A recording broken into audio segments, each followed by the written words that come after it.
Welcome to Empathy Stories, where every heart finds its voice. Today, we invite you to journey with us through a deeply moving tale of hidden pain, love, and redemption, a story of a father's awakening and a son's quiet suffering. Get ready to be captivated and inspired by the raw power of human connection. In a quiet suburb of Denver, Michael had built a life that many would envy. A successful businessman. He had a comfortable home, a steady career, and a family that seemed picture-perfect to outsiders. After the loss of his first wife, he had remarried, hoping to create a loving and stable home for his young son, Ethan. His new wife, Jessica, was charming and composed in public, always presenting herself as the perfect stepmother.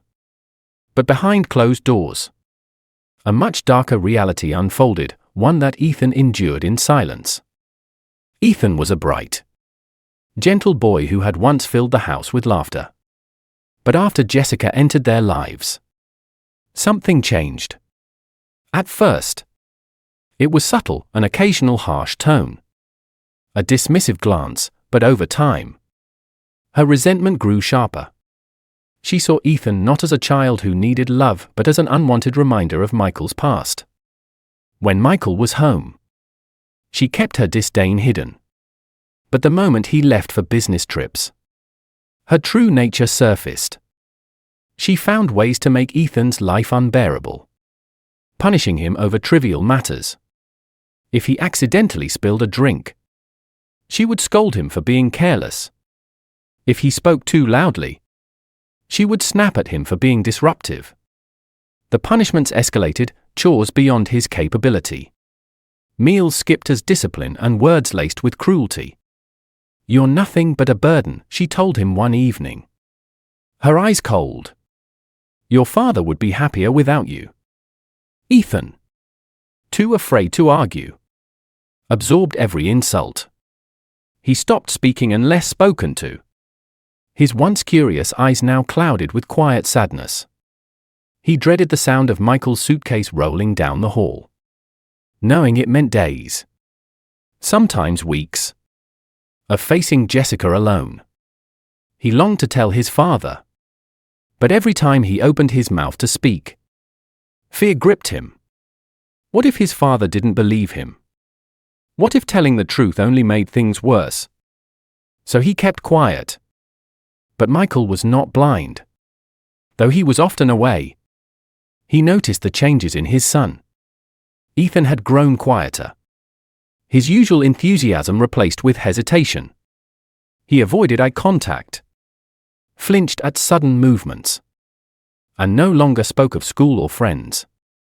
A deep unease settled in Michael's chest. He asked Ethan if anything was wrong, but the boy only shook his head, forcing a small smile. Still, Michael's instincts told him something was amiss. One evening, while away on a trip, he received a phone call from Ethan's school. The teacher expressed concern Ethan had stopped engaging in class. His grades had slipped, and he seemed tired and unfocused. "Has something happened at home?" she asked gently. Michael's stomach twisted. He had been so focused on his work, on maintaining their lifestyle, that he had ignored the sign staring him in the face. He booked the earliest flight home without telling Jessica. If something was wrong, he needed to see it with his own eyes. That night, as he drove home through the quiet streets, his hands tightened around the steering wheel. He prayed his suspicions were wrong. He prayed he would walk through the front door to find his wife and son peacefully coexisting. That Ethan's silence was simply a phase. But deep down, he feared the worst. And the moment he stepped inside, his worst fears were confirmed. Michael pushed the front door open, stepping into the dimly lit hallway. A strange, suffocating tension filled the house, one that sent an immediate chill through his body. Then, he heard it. A sharp, trembling voice. "Please?" I'm sorry. Ethan's voice cracked, barely above a whisper. Michael's pulse pounded as he followed the sound. His breath caught in his throat. Rounding the corner, he froze at the sight before him. Jessica stood over Ethan, her face twisted with rage. Her hand was raised, fingers curled in frustration, while Ethan cowered against the wall, his small hands gripping the hem of his shirt. His entire body trembled, his wide eyes brimming with silent fear. Michael's world tilted, his vision blurred, not from exhaustion but from raw, unfiltered rage. What the hell is going on here? His voice, low and deadly, cut through the air like a blade. Jessica spun around, startled. For the first time, he saw something flicker in her eyes: guilt, fear, perhaps even regret. But it was too late. Michael had already seen everything. Ethan's gaze darted toward his father, disbelief flashing across his face. He hadn't expected to be saved tonight. Michael took a step forward, his jaw clenched so tightly it ached. I asked you a question, Jessica. Jessica hesitated for only a moment before slipping into her well-practiced performance. Michael, it's not what it looks like. Ethan was being difficult. I was just trying to teach him some discipline. Discipline? The word tasted vile in his mouth. He looked at his son, this small, fragile boy who had been suffering under his own roof, his own flesh and blood. And he had failed to see it. Jessica took a step closer, placing a hand on his arm. Honey, you don't understand. He lies. He exaggerates things. Don't, he growled, jerking his arm away. His hands were shaking now, his entire body pulsing with the need to protect, to undo every moment of suffering his son had endured. I want you out. Jessica's face paled. What? You heard me. Pack your things and leave. For the first time, her composure cracked. Michael, you're overreacting. We are a family. I was just trying to. Michael turned his back on her, kneeling beside Ethan instead. He placed a gentle hand on his son's shoulder. But Ethan flinched. That tiny movement shattered what little remained of Michael's restraint. His heart clenched painfully, fury and sorrow warring inside him. Ethan, he said softly, his voice breaking. Has she hurt you before? Ethan hesitated.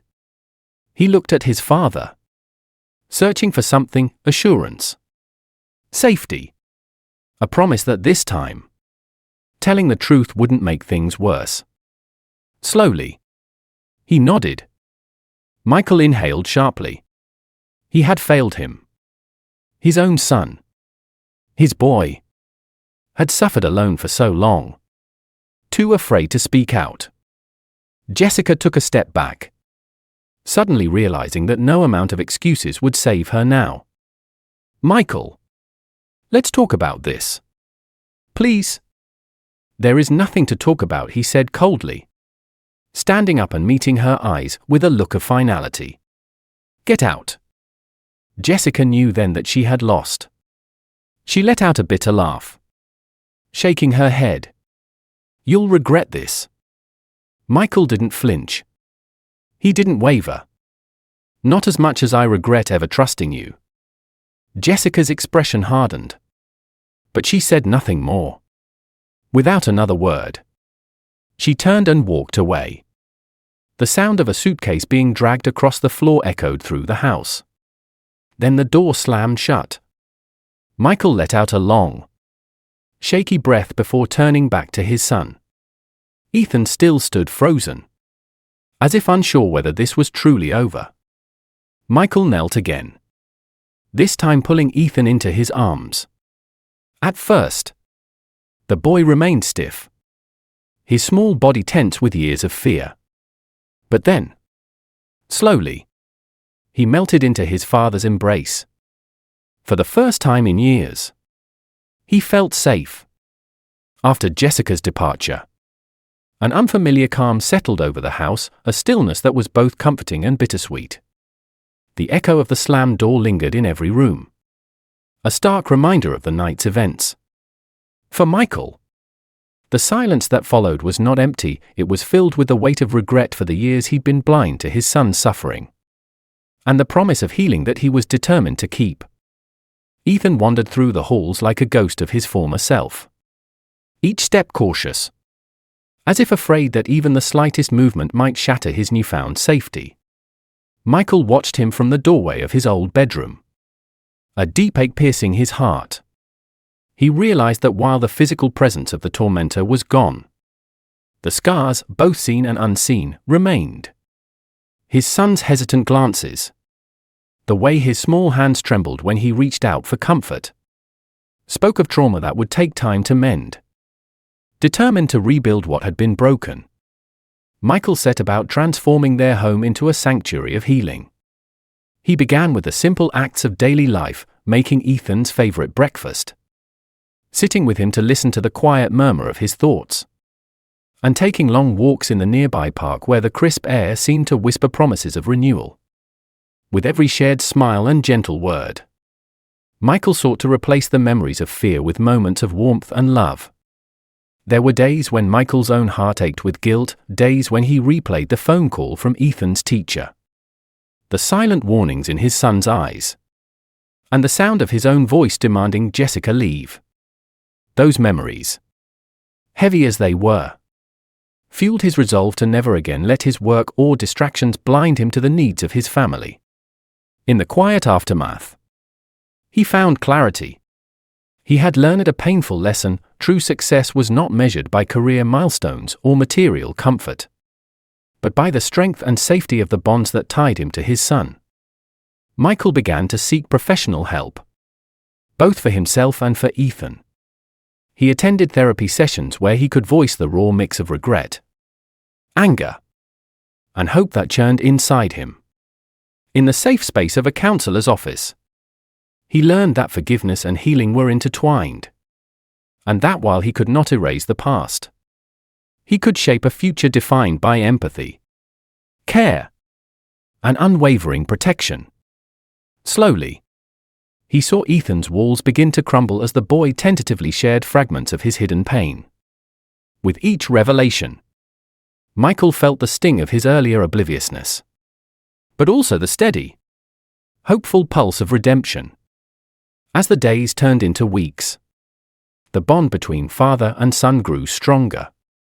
They found solace in shared moments, quiet evenings spent reading, laughter over silly board games, and the gentle comfort of simply sitting together in silence. Michael made it his mission to be present, to be the guardian his son had so desperately needed, and to ensure that no shadow of fear would ever darken Ethan's eyes again. In that transformed home, every corner began to echo with hope. Michael's journey of redemption was not one of grand gestures, but of consistent, heartfelt care. The lesson he learned was profound: that love demands constant vigilance and that true strength lies in the courage to face one's failings and make amends. In protecting and nurturing Ethan, Michael not only mended a broken heart but also rediscovered the very essence of what it meant to be a parent, a protector, a healer, and above all, a beacon of unwavering love. Thank you for watching Empathy Stories and joining us on this emotional journey. We hope this story of transformation and healing resonates with you, reminding us all of the strength found in vulnerability and the profound impact of empathy. Your support means the world to us. Please like, comment, and subscribe to stay connected as we continue to share stories that touch the heart. Together, let's keep inspiring change and nurturing compassion in our world.